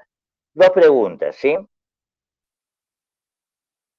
El FMI, como mundo de altas finanzas, transfiere capital disponible en términos de préstamos soberanos y por lo tanto cobra intereses, ¿no es cierto? Por esos préstamos. Esos intereses, ¿sí? Son deuda soberana. ¿Me entienden? Vamos a ver después cuál es el negocio. ¿Sí? El negocio acá es un poco más difícil de entender. ¿Sí? Ya vamos a ver cuál es el negocio. ¿Sí? Piensen ustedes básicamente, el negocio de un prestamista no es cobrar la deuda. ¿No es cierto? El negocio de un prestamista es el refinanciamiento de la deuda. Cosa que esa deuda se pague muchas veces. ¿No es cierto? Las deudas no están hechas para que se paguen, sino para que nunca se paguen. Eso es un principio importantísimo, ¿no? De allí que si ustedes tienen tarjetas de crédito, por ejemplo, todo el tiempo le estén ofreciendo endeudarse, ¿no es cierto? Esto es algo muy importante. Sí, ya vamos a ver por qué.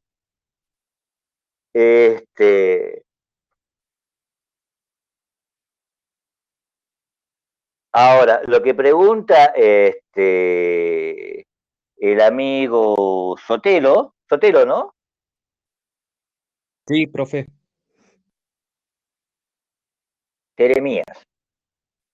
Lo que pregunta el amigo Jeremías es de dónde sale las utilidades de un activo. Es decir, al tener un activo empresarial, una acción, supongamos de Microsoft, esa acción que yo tengo tiene un cierto valor y me reporta a mí cierta utilidad. ¿Sí? La utilidad y el valor son dos cosas diferentes. ¿Sí?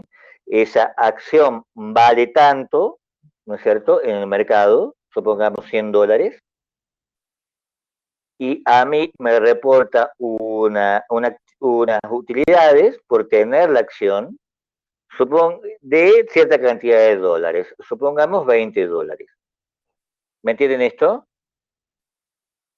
¿De dónde sale esa utilidad que yo obtengo? Obviamente, esa utilidad resulta de las utilidades totales, de los beneficios netos que obtiene la empresa. ¿No es cierto? Pero hay una serie de problemas acá sobre los que después que no creo que tengamos tiempo de analizarlos, que es muy difícil saber cuál es la ganancia de una empresa, ¿no es cierto? De allí que se abran acá una serie de opciones, ¿no es cierto? Que tienen que ver con lo que se llama una operación especulativa.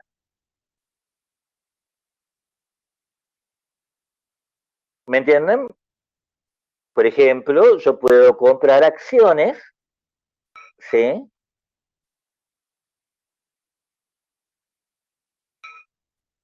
De manera muy inocente.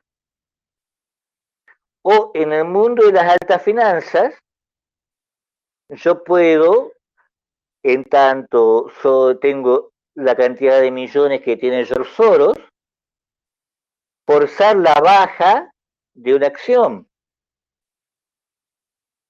para después comprarla. Y luego forzar el alta de esa acción. ¿Me entienden?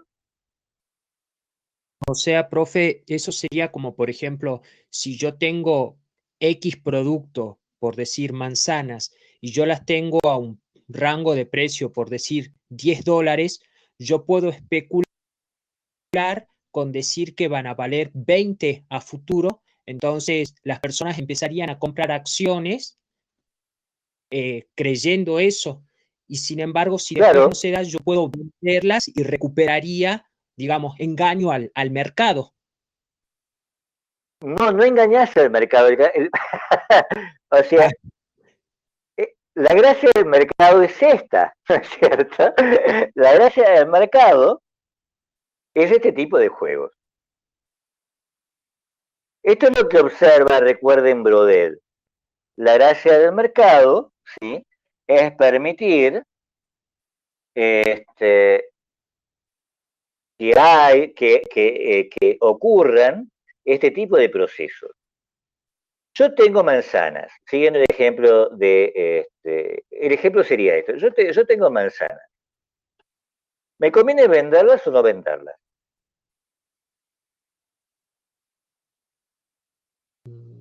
Si yo no las vendo, puedo hacer que suban de precio las manzanas.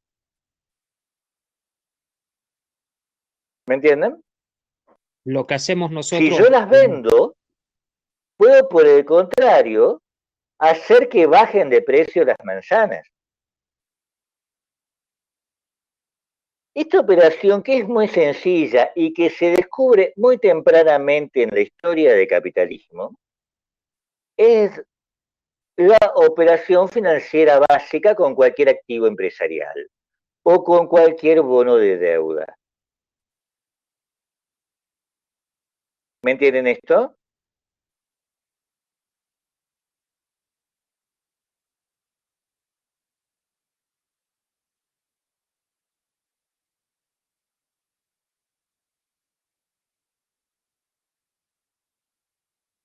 Y en el caso del dólar es mucho más complicado, ¿no? Porque el dólar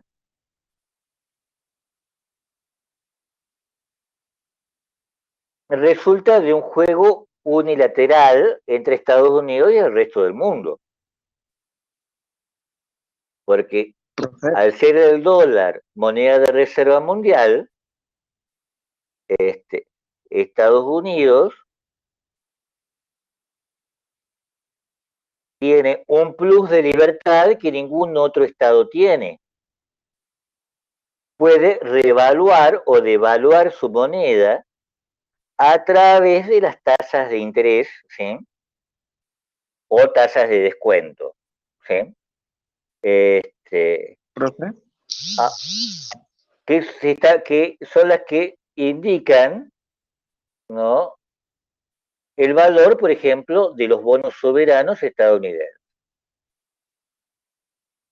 No obstante eso, ¿sí?, esperen un cachito, no obstante esto, Rusia, hace unos años, forzó una baja del dólar, vendiendo bonos estadounidenses y cambiándolos por oro. Con lo cual, durante un tiempo, Estados Unidos perdió en algunos aspectos importantes control sobre el valor de su moneda soberana. Sí, díganme, Raquel.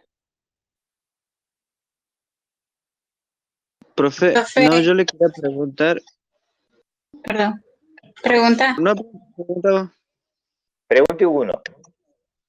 Bueno, el ejemplo que usted daba, eso de Rusia, sacó eso sería de las divisas de oro que después se hacen al formato papel. En términos generales, no.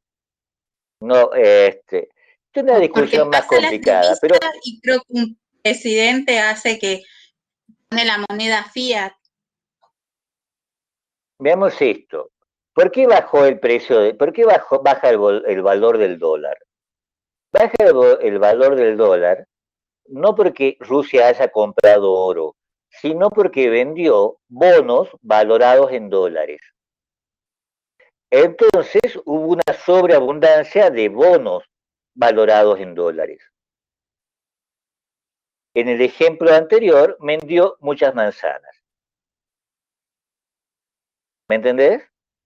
Sí, Al vender sí, muchas manzanas bajaron el precio de las manzanas. claro. ¿Sí? Y es como, ¿Me y entendés? lo que tiene Estados Unidos Podría es haber que comprado cualquier otra cosa. Lo que hizo, el ejemplo vale porque otros operadores financieros, otros tenedores de bonos, de deuda estadounidense, bonos del tesoro se llaman, hicieron lo mismo. Y dijeron, como Rusia está haciendo lo mismo, yo voy a hacer lo mismo. Entonces, ¿sí? Fueron varios operadores, fue un cierto sector de las altas finanzas europeas los que empezaron a operar en contra del dólar, vendiendo dólares. ya entendí. ¿Me entendés? ¿Sí? Sí, Bien. sí. Si no, no tienen. Atilio. Gracias, profe. No, yo le quería preguntar, con respecto a lo que usted mencionaba de los operadores, operaciones especulativas, yo le quería preguntar si los poseedores de capital, digamos, son como operadores especulativos, digamos, ya que no son empresarios, digamos. Eso le quería preguntar. Esto tiene que ver con las reglas. Esto es uno de los temas. El problema es que las altas finanzas operan en un marco regulatorio mundial, que es el que brinda, operan en un marco mundial que es el que brinda diversas oportunidades de inversión para el capital disponible.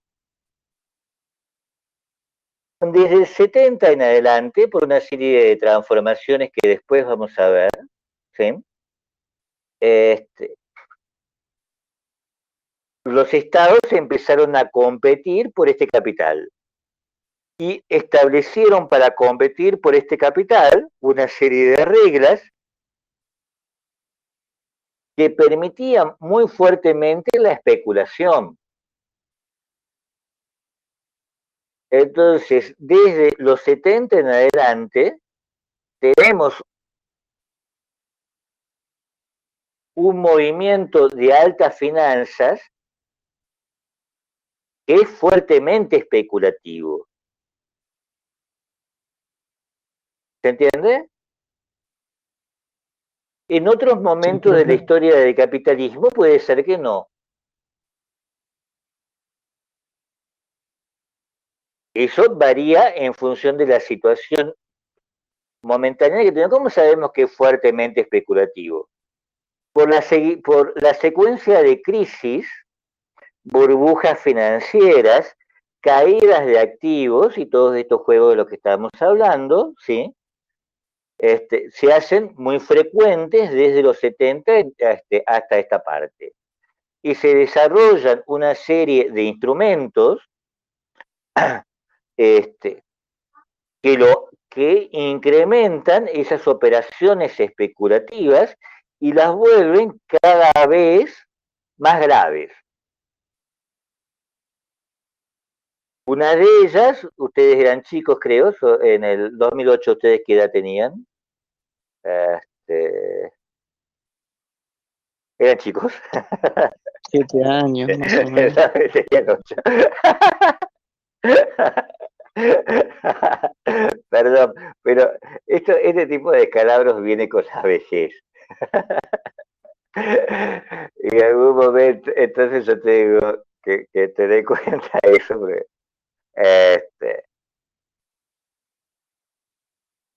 los procesos.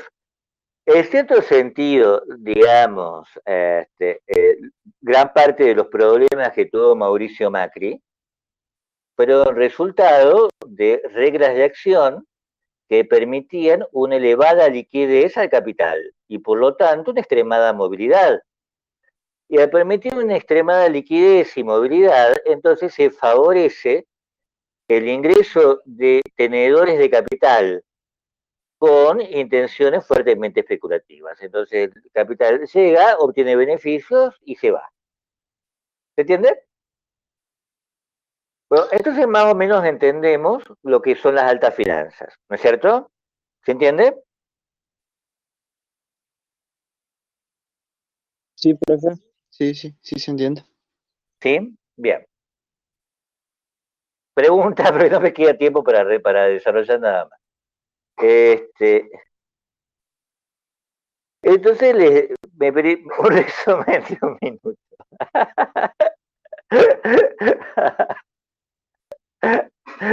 Y ahí mi cerebro se achicharra nuevamente. Bueno, un resumen de un minuto. Entonces tenemos una diferencia, les decía, entre el empresario comprometido, ¿sí?, con una actividad, con una estrategia líder de comercio o producción, y los tenedores de capital que poseen capital líquido y que, a diferencia del empresario, buscan diferentes oportunidades de inversión.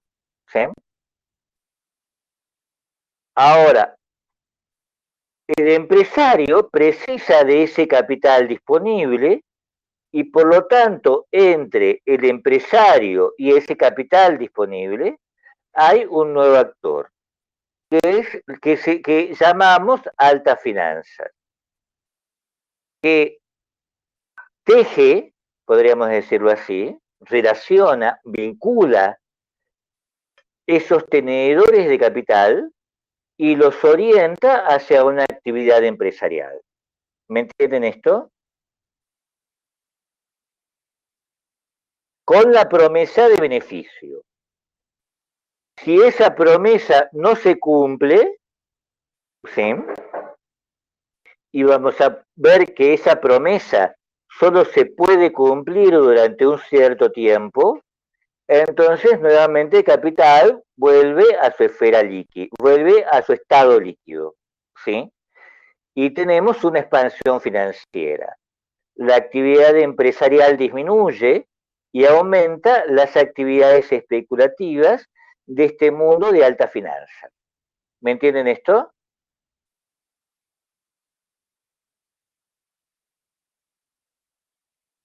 Chicos,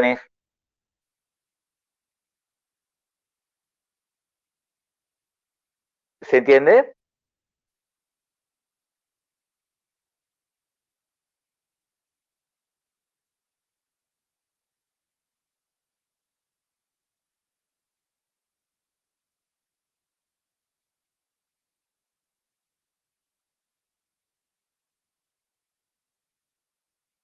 Y lo de la especulación, me pregunta Maximiliano, ¿qué es la especulación finalmente? ¿Sí?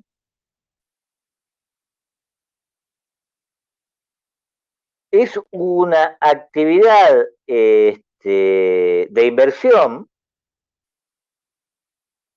que está orientada a la recuperación rápida del capital invertido.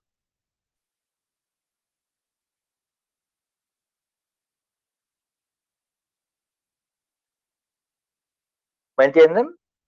Es decir, la operación especulativa se va a diferenciar en realidad de las otras del financiamiento empresarial por su velocidad.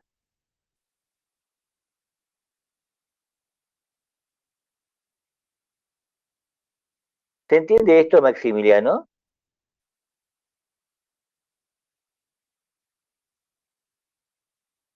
Imagínense que esta idea de velocidad significa que va a haber mucha gente perjudicada, ¿sí?, cuando el capital abandone esa inversión, ¿sí?, vuelva a su estado líquido y busque otra nueva inversión, igualmente de retorno, igualmente rápido. ¿Me entienden esto?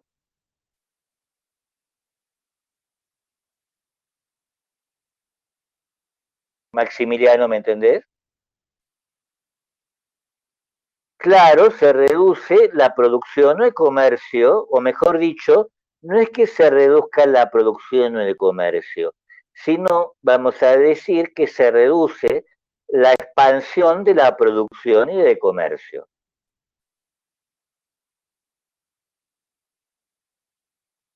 Para algunos países sí, efectivamente se va a reducir la producción, entre ellos nosotros.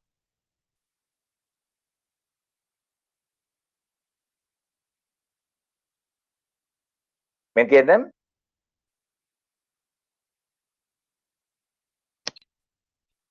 Sí, profe. Sí, sí, se entiende. Bueno, entonces yo le voy a preparar, porque esto se ve que yo lo consideraba muy obvio, se ve que para ustedes no.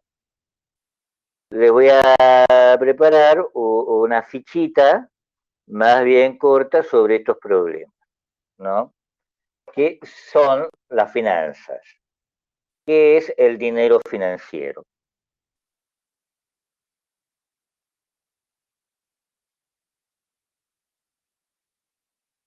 Bien, entonces chicos, hasta ahí, porque ya creo que me pasé, ¿no es cierto? Yo creo que ya me pasé. Ay, no sé qué abrí. Así que ahí terminamos la clase. Hoy o mañana publicamos ya las notas de los parciales, junto con cómo va a ser el recuperatorio y y la fecha. Se aprueba con 6.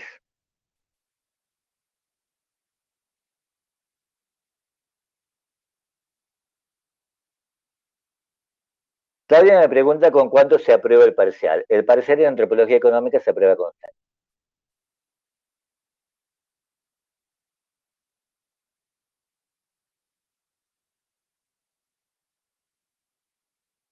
Bien. Entonces ya los dejo tranquilos y nos vemos el lunes tempranito. Así que buen fin de semana para todos ustedes. Cuídense mucho, no hagan macanas, la cosa está complicada. Así que cuídense mucho, y mucha suerte, buen fin de semana. Chao, chao chicos, nos vemos.